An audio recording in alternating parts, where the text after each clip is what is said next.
जय हिंद साथियों, welcome to self study classes with Sumit Jain YouTube channel में आप सभी का स्वागत है। दोस्तों, आज हम एमपी टेट वर्ग 3 से संबंधित पेड़ पौधों के बारे में पढ़ेंगे। आपके टॉपिक में है पेड़ पौधे, उसके बारे में हम जानेंगे। ठीक है, पेड़ पौधे के बारे में। ठीक है, तो दोस्तों सभी लोग टेलीग्राम ग्रुप से जुड़ जाएं। अपना एक टेलीग्राम है जिससे लगभग 3000 लोग जुड़ चुके हैं। आप भी जुड़ सकते हो टेलीग्राम ग्रुप में। टेलीग्राम ग्रुप में जुड़ने के लिए आपको टेलीग्राम ऐप डाउनलोड करना है, फिर उसमें सर्च करना है IAS स्टडी ट्रैक। ठीक है, और ज्वाइन हो जाना है। तो आज हम विस्तृत रूप से पढ़ेंगे पेड़ पौधों के साथ मानव का बहुत पुराना संबंध है। बिल्कुल सही बात है। वृक्षों के अभाव में जीवन की कल्पना ही नहीं की जा सकती। सभी को पता है कि हमें जो ऑक्सीजन प्राप्त होती है वो कहाँ से होती है? वृक्षों से। अगर वृक्ष नहीं तो जीवन नहीं। ठीक है, पेड़ पौधे जीवन की अनेक आवश्यकताओं की पूर्ति करते हैं तथा उसका पालन पोषण भी करते हैं। पेड़ पौधे केवल सौंदर्य एवं सुरक्षा के साधन ही नहीं अपितु हमारे जीवन दाता है। सभी को पता है कि जो पेड़ पौधे हैं इनसे ही हमारा जीवन है ना। ये हमें जो है सौंदर्य एवं सुरक्षा तो प्रदान करते हैं, लेकिन हमारे जीवन के लिए बहुत ही उपयोगी है ना। तो वृक्षों एवं पर्यावरण का गहरा संबंध है। प्रकृति का संतुलन बनाए रखने के लिए धरती के 33% भाग पर वृक्ष होना आवश्यक है। ये चीज आपको याद होनी। एक क्वेश्चन आपसे पूछा जाता है, यहाँ से आपसे पूछा जाएगा कि पृथ्वी के संतुलन बनाए रखने के लिए धरती पर कितने प्रतिशत वृक्षों का होना जरूरी है? तब आपका उत्तर होगा 33%। ठीक है, याद रख लेना। एक प्रश्न यहाँ से आपका बन सकता है। वृक्ष जीवनदायक हैं, ये वर्षा लाने में सहायक होते हैं, धरती की उपजाऊ शक्ति को बढ़ाते हैं। वृक्षों की कृपा से ही भूमि का कटाव रुकता है। आपने देखा होगा कि नदियों द्वारा बरसात में भूमि का कटाव होता है ना। याद रख लेना। आपसे अगर पूछा जाएगा कि भूमि के कटाव में कौन सहायक होता है, मतलब भूमि के कटाव में बचाने के लिए या मिट्टी का अपरदन रोकने के लिए कौन सहायक होता है, तब आपका उत्तर होगा वृक्ष। वृक्ष सर्वोदक हो जाए। इनकी जो जड़ें होती हैं वो मिट्टी को जकड़े रहती हैं, जिससे पानी में जो है उड़ नहीं वो कटाव नहीं हो पाता। ठीक है, सूखा कम पड़ता है तथा रेगिस्तान का फैलाव रुकता है। वन एवं वृक्ष ध्वनि प्रदूषण भी रोकते हैं। यदि शहरों में उचित अनुपात में वृक्ष लगा दिए जाएं तो प्रदूषण की भयंकर समस्या का समाधान हो सकता है। वनों में लगे वृक्ष ही नदियां, झरनों एवं अन्य प्राकृतिक जल का स्रोत के भंडार माने जाते हैं। ठीक है, इसके अतिरिक्त वृक्षों से हमें लकड़ी, फूल पत्ते, खाद्य पदार्थ, गोंद है ना, अन्य सामान मिलता है। जैसे उद्योगों की संख्या बढ़ती जा रही है वैसे वैसे वृक्षों की संख्या घटती जा रही है। वाहन बढ़ते जा रहे हैं, वाहनों की संख्या बढ़ने के साथ साथ वृक्षों की आवश्यकता भी बढ़ती जाएगी। इसके लिए प्रत्येक व्यक्ति को अपना योगदान देना पड़ेगा। अपने घर, मोहल्ले, ग्राम में बड़ी संख्या में पेड़ लगाने होंगे। पेड़ पौधे तो हमारा जीवन है। हम पेड़ पौधों से हैं, पेड़ पौधे हमसे हैं। भारत सरकार ने वृक्षों की आवश्यकता को ध्यान में रखते हुए सन 1952 ईस्वी में वन महोत्सव या वृक्षारोपण कार्यक्रम भी प्रारंभ किया था। दूसरा क्वेश्चन यहां से आपका बनेगा दोस्तों। आपसे पूछा जाएगा कि वन महोत्सव या वृक्षारोपण कार्यक्रम की शुरुआत कब हुई? तो 1952 ईस्वी में भारत सरकार द्वारा की गई। यहां से आपको एक प्रश्न जो है यहां से बनेगा। ठीक है, याद रख लेना है। जो प्रतिवर्ष जुलाई माह में संपूर्ण भारत में मनाया जाता है। कब मनाया जाता है? जुलाई माह में मनाया जाता है, प्रतिवर्ष मनाया जाता है। ठीक है, वृक्षों की कटाई रोकने के लिए कानून भी बनाए गए। हम सांस द्वारा ऑक्सीजन लेते हैं तथा कार्बन डाइऑक्साइड छोड़ते हैं। पौधे हमारे द्वारा छोड़ी गई प्रदूषित कार्बन डाइऑक्साइड को ग्रहण कर हमें ऑक्सीजन प्रदान करते हैं। पेड़ पौधे हमें अनेक प्रकार के अनाज, फल, सब्जियां आदि देकर हमारा भरण पोषण करते हैं। साथ ही घर तथा फर्नीचर बनाने के लिए, लकड़ी जलाने के लिए ईंधन, सजावट के लिए सुगंधित पुष्प, अनेक प्रकार की औषधियां प्रदान करते हैं। पेड़ पौधे मनुष्य के लिए ही नहीं, पशु पक्षियों के लिए भी अत्यंत आवश्यक है। पेड़ पौधे के अभाव में अनेक पशु पक्षियों का अस्तित्व ही समाप्त हो जाएगा। आपको पता होगा कि अनेक जो पशु पक्षी होते हैं उनका आवास जंगल में होता है, पेड़ पौधे ही उनके आवास होते हैं, है ना। तो इनका अस्तित्व खत्म हो जाएगा पशु पक्षियों का पेड़ों के अभाव में, है ना। पेड़ों के अभाव में पशु पक्षियों के नहीं, संपूर्ण जो है जनजीवन का जो है नष्ट हो जाएगी।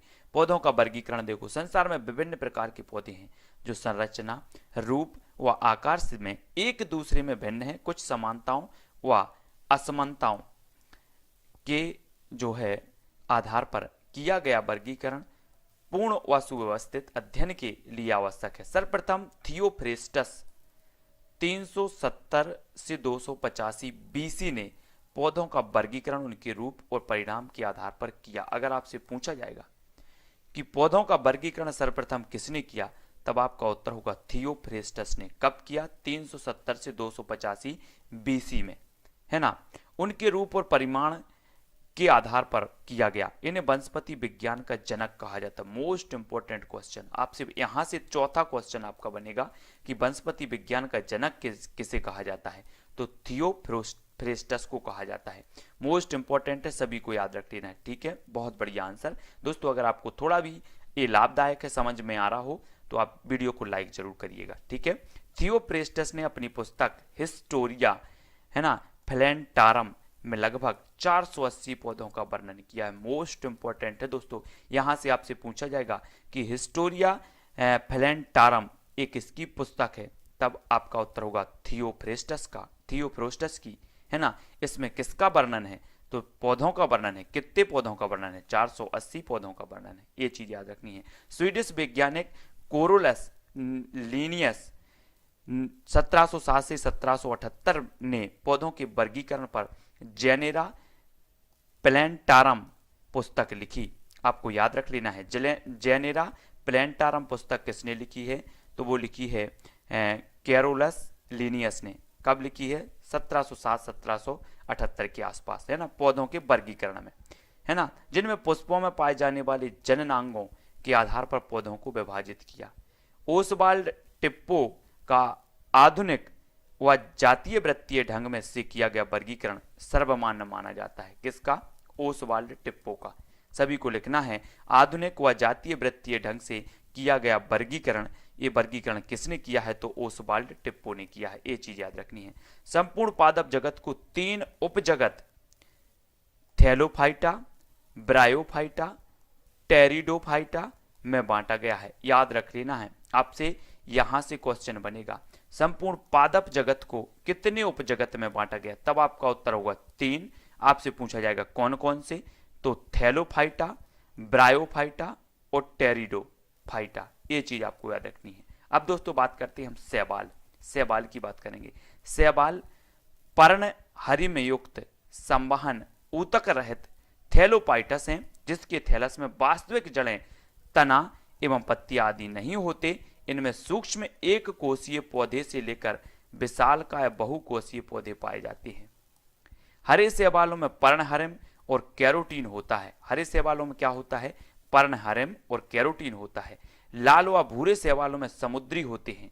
लाल शैवालों का लाल रंग जो होता है वो फाइकोएरिथ्रिन तथा फाइकोसाइनिन वर्णक के कारण होता है। मोस्ट इंपोर्टेंट 7वां क्वेश्चन यहां से आपका बनेगा। आपसे अगर पूछा जाएगा कि लाल शैवालों का लाल रंग जो होता है वो किसके कारण होता है, तब आपको याद रख लेना है फाइकोएरिथ्रिन तथा फाइकोसाइनिन के कारण होता है ना। भूरे शैवालों में फ्यूकोजेंथिन वर्णक पाया जाता है, याद रख लेना आपको। शैवाल ताजे जल, गर्म जल के झरने, समुद्र, गीली मिट्टी, पेड़ों के तनों व चट्टानों पर पाए जाते हैं। कुछ शैवाल अधिपादप के रूप में दूसरे पौधों पर पाए जाते हैं, जैसे ऊडोगोनियम प्रोटोडर्मा एक ऐसा शैवाल है जो कछुओं की पीठ पर पाया जाता है। आपसे अगर पूछा जाएगा निम्न में से बताइए कौन सा शैवाल कछुओं की पीठ पर पाया जाता है, तब आपको याद होनी चाहिए ऊडोगोनियम और प्रोटोडर्मा। ये जो शैवाल होते हैं वो कछुओं की पीठ पर पाए जाते हैं, है ना। केलिडोफोरा घोंगे के ऊपर रहता है। इतना ही नहीं, कुछ शैवाल तो जंतुओं के शरीरों के अंदर भी वास करते हैं, जैसे जूक्लोरेरा नामक शैवाल निम्न वर्गीय जंतु हाइड्रा के अंतर्गत पाया जाता है। जूक्लोरेरा हाइड्रा का संबंध सहजीवन का एक उदाहरण है। कुछ शैवाल परजीवी हुई होते हैं, जैसे सीफेल्यूरोस, है ना, ये परजीवी है जो चाय, कॉफी आदि की पत्तियों पर परजीवी होता है।